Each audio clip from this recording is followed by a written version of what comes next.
Welcome to our channel. Today we how to connect Kubernetes with kubectl for beginners, beginner guide step by step clearly. To connect Kubernetes with kubectl for beginners, start by ensuring you have kubectl installed on your machine. Visit the official Kubernetes website to download the latest version of kubectl.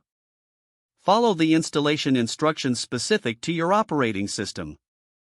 Once installed, verify the installation by opening your terminal and typing kubectl version.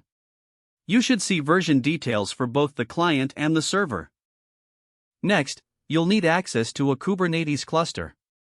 If you don't have one, you can create a local cluster using tools like Minikube or Kind. With Minikube, start by installing it following the instructions on their official site.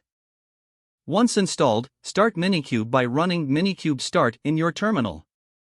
After Minikube is running, it will automatically configure kubectl to connect to the cluster. To confirm the connection, type kubectl cluster info in the terminal. This command provides details about the Kubernetes cluster you're connected to. Now that you're connected, it's time to interact with the cluster. Begin by checking the nodes in your cluster using the command kubectl get nodes. This will show you a list of nodes along with their status. Next, explore the pods running in the cluster with the command kubectl get pods all namespaces. This command reveals all the pods across all namespaces. To deploy an application, create a YAML file defining your deployment specifications.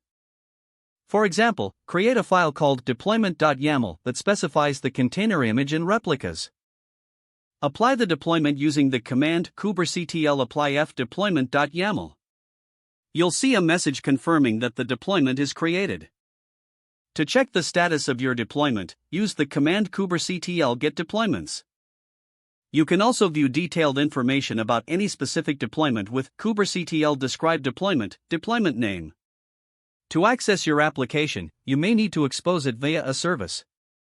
Create a service definition in a separate YAML file, then apply it using kubectl applyf service.yaml. To view your running services, execute kubectl get services. If you used Minikube, you can access your application with the command minikube service name. For further troubleshooting, check the logs of a specific pod with kubectl logs pod name. Don't forget to like this video and subscribe to our channel for more step-by-step tech guides.